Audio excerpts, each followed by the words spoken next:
What's up? Welcome to Screen Fiends. And just like I told others beforehand, we're going to do things here that others don't really do on other channels that I've seen. We don't just cover movie reviews, we also talk about other things about movies that other people don't really speak on. Now, let's talk about something that interests the public that nobody really talks about. If they have, I haven't heard about it. And this is films that we got robbed of a trilogy of. We completely got robbed of a trilogy because of things that happened in the development of these films. Now, it all started with Hellboy 3. Hellboy 3, which was so close to being made many a times, we still might get Hellboy 3. Out of all of these movies that we're about to go through, this is the one a lot of people wanted to see come to life. And Del Toro has been saying, look, we're going to do it. We're going to do it. We're going to get the movie. We got a script together. It's going to make sense. But the actor that plays Hellboy is like, I don't think it's ever going to happen. And right now, since they got Pacific Rim 2 greenlit and they're going to actually get it made, now we can see the future of that film, which is holding on in the balance because of, and this is what's weird about it. The second one made money. It didn't break the bank, but it was a profit. The Golden Army was a profit. So now you wanted to see the third one play out because he's made a promise now. He must fulfill his destiny. So we're gonna see how this plays out. And with all this done, what's gonna happen with the kids? And we all wanted to see the play out and the of how this situation was going to, you know, I mean, just I was blown away with everything, with all the characters, all the different directions it went, and all the powers they had. I wanted to see what they were going to provide for the third one, but it all hinges off of what Pacific Rim 2 does. If Pacific Rim 2 does well, you're going to be able to see the film. I think it'll have the financial backing that it really needs. The number, well, I'm not really numbering them, but you can number them how you want. The Fantastic Four. Okay, the Fantastic Four trilogy is what they redid the Fantastic Four, but the Fantastic Four trilogy is what we got robbed of. And basically, it was all due to the fact of a couple of people. One, Jessica Alba, Invisible Girl.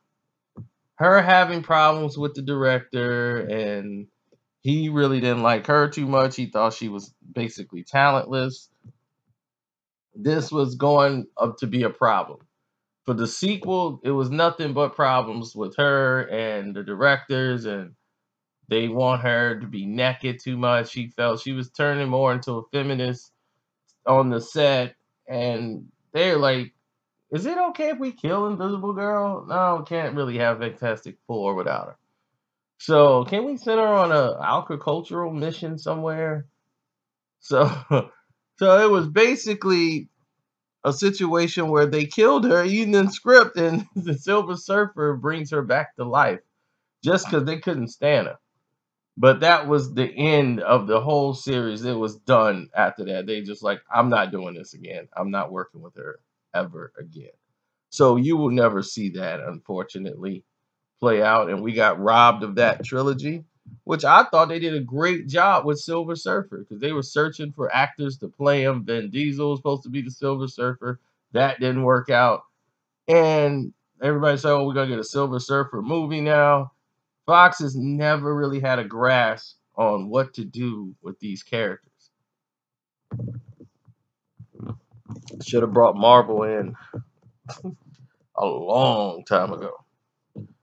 But anyway, moving right along, we go to the next Ghostbusters 3. This is the movie many people wanted to see years later.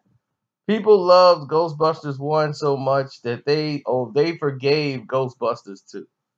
That's how much they loved Ghostbusters 1. They said, you know what? Y'all just had a bad day. That's all. That everybody has a bad day. We'll forgive Ghostbusters 2. But we want Ghostbusters back on the screen. And this is like 20 years later. Everybody's, come on, man. They got to do another Ghostbusters for everybody's gone. But now Harold Ramis is gone. And now that Harold Ramis is gone, there goes your Ghostbusters 3. That was the nail in the coffin. They should have done this. But Bill Murray does not like sequels. Hates them. So he didn't even want to do a sequel to Ghostbusters, period. But they offered him a check he couldn't refuse. And here he is.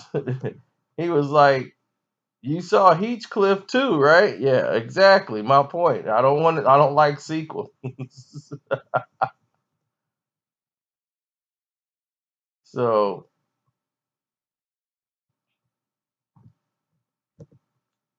anyway, moving right along, that's what happened to Ghostbusters 3. We didn't get it. Now, here's one that's might get made. National Treasure 3. National Treasure 3 was in development. They were ready to have it done by 2015. We never got it. So Nicolas Cage, he ain't got nothing to do. He owes so much money. He's just like, look, anything you guys come up with sounds good. But they're looking for the movie to be great, which means that they need something of historical value for them to look for. They want it to be smart if they're going to do this. So until they just come up with something, they saying we're just gonna leave it as is, which I think is just a cop out for saying we really don't want to do this. Period.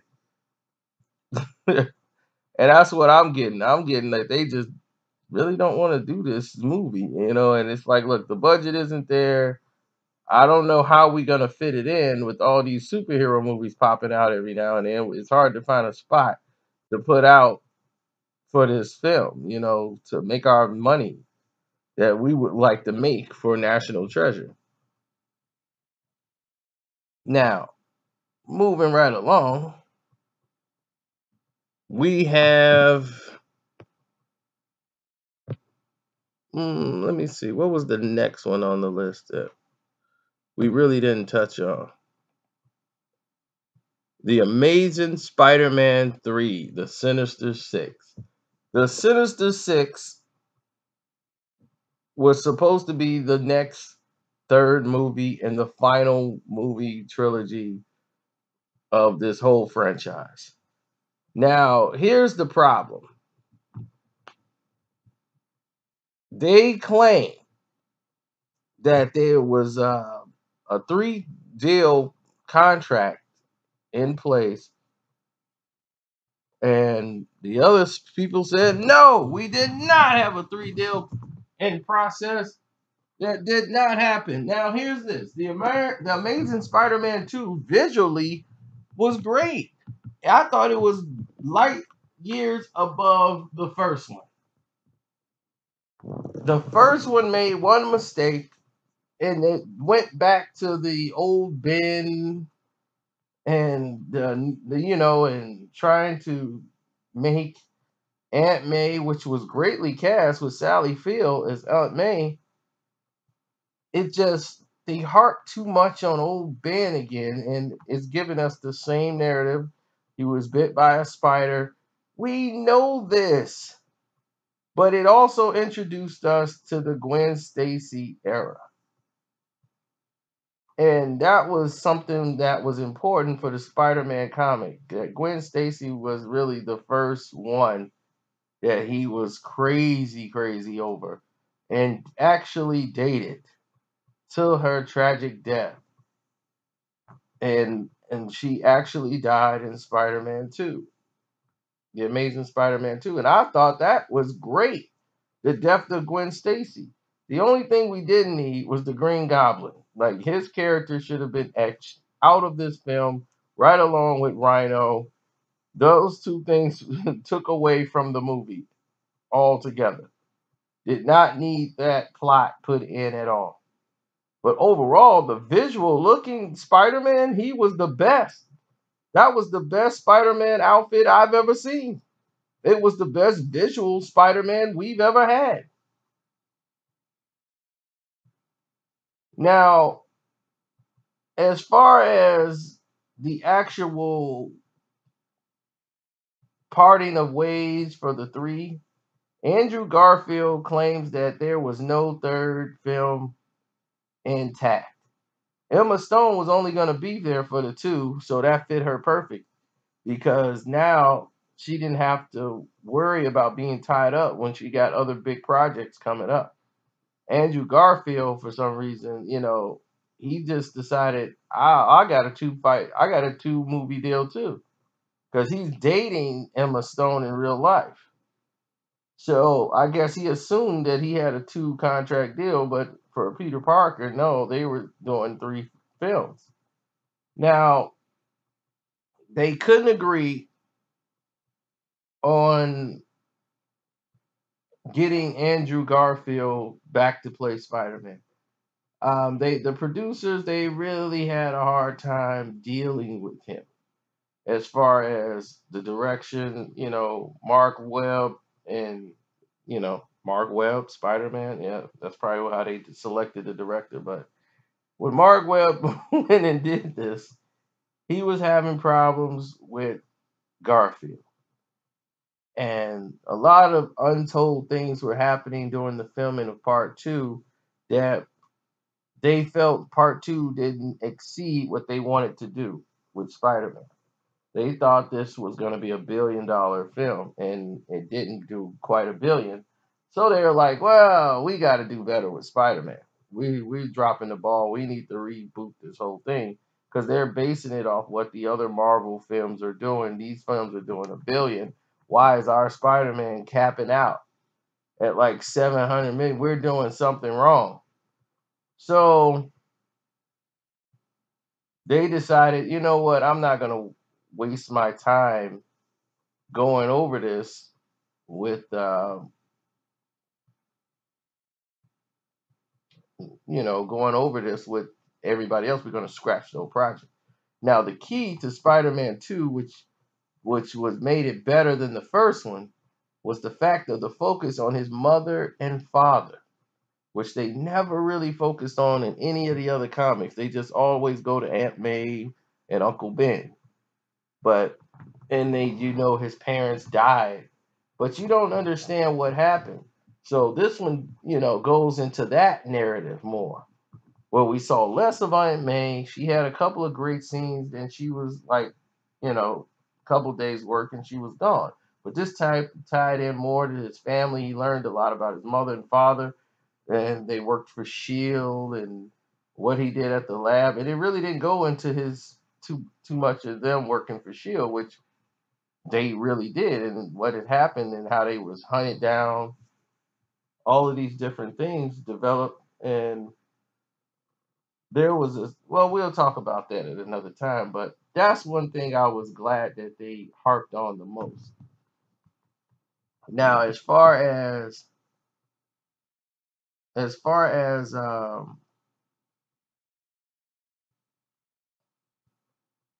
the next movie that we have that finishes off the entire circle is the number one for me, Kick-Ass 3.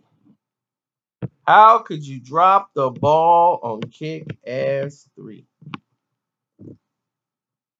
They robbed us of this, and I blame the fans. The fans robbed us of this. When this was coming out, it was all of this violence, too much violence in movies. March was going on. And Kick-Ass took off so well because it was the rugged, violent movie that parents didn't think it. They thought it was going to be some average little teen movie. They did not know Kick-Ass was rated R. So people think Deadpool is the first superhero movie rated R and all this. No. First, The Punisher was rated R.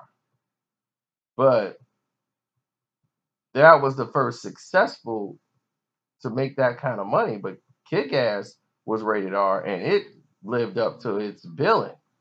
I mean, you've seen him have sex in the alley. You've seen him get stabbed. You've seen him get shot. It also explained why he could take so much punishment because his nerves is almost done with. So he could take so much of a beating and not feel it. And it was very physical, very violent, and it was amazing. The second one wasn't as great, but it focused more on Chloe, or whatever her name is, Montez. She's had a lot of roles since then, and she was growing, and she was just starting out back then, and she was the little girl, hit girl, and she was the highlight of the movie. Now in the sequel, she's really the highlight of the movie, and as she's going older, she's starting to like boys, and she's, kind of crushing a little bit on Kick-Ass. Now, in this sequel, it's massive. You got Jim Jim Carrey in there, and his role was great. But Jim Carrey didn't promote the film because halfway through it, he turns into this non-violence activist person. So he had to pull out of the promotion of the film because he didn't switch his whole perspective on life as far as this is what I'm doing now. I'm no longer doing I'm no longer doing that type of movies anymore. I can't be in violent films and promoting violence. So he was out. Then this movie was heavily bootlegged. It was bootlegged, probably the worst bootlegging. Everybody, you had a master screen copy the 2 weeks before it came out. So when they released the film, it did good numbers, but there's a perfectly bootleg DVD copy already made. So now, and it was like, if you want to see part three, go to the movies and support it. You guys didn't go to the movies to support it. You guys took the bootleg and said, I'm cool with this. And now we don't have a Kick-Ass 3. And what Kick-Ass 3 was going to do was going to set up a promotional, which was going to be a standalone film for HitGirl. She was going to do a HitGirl movie. They had this all set up and done. The script for part 3 was already written out. In part 3, Kick-Ass was gonna go and save like Hit Girl and everybody else.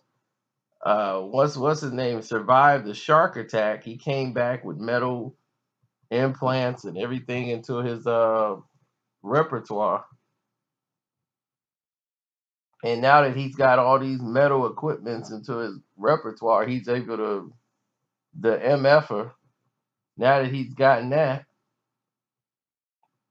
he's able to do different things like shoot weapons, change all these different things on his weapons that he got because he's rich, and then he's gonna hunt down Kick-Ass, and Kick-Ass has really been becoming more and more of a threat lately. But now, since he's orphaned, he lost his dad, he lost his mom. Now he's all on his own. He's grown now, and Hit Girl, she's on her own. She's out there doing her own thing. She's like, and the hunt is on for all these superheroes. And the MFer are hunting them all down and taking them all out. And he runs into he runs into KickAss, and he wants KickAss to come out of retirement to do, to come fight him. And KickAss is in a whole nother town. All of these things were going on, and he's like got to come out of retirement. He's searching for HitGirl. And she shows up near the end, but she has a very reduced role. And Kick-Ass has to do most of the fighting and all of this, and other superheroes that he get together. They all go up against him again and stop this plan that he has. Because he was like, well, the superheroes will come to me once I do this, and blah, blah, blah, blah, blah. So on that scale, she comes back for like 25 to 35 minutes of the film. And then they go into a spinoff with her series, as she's been fighting things back where she went when she left town.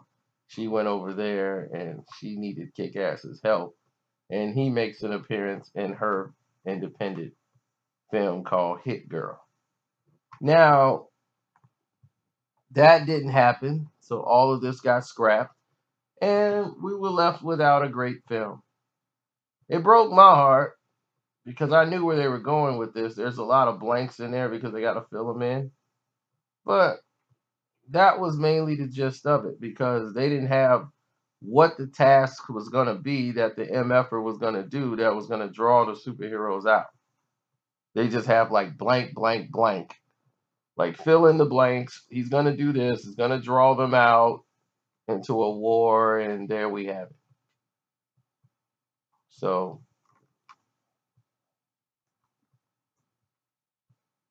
on that note, I hope you enjoy Screen Fiends. Please subscribe, and I'm out.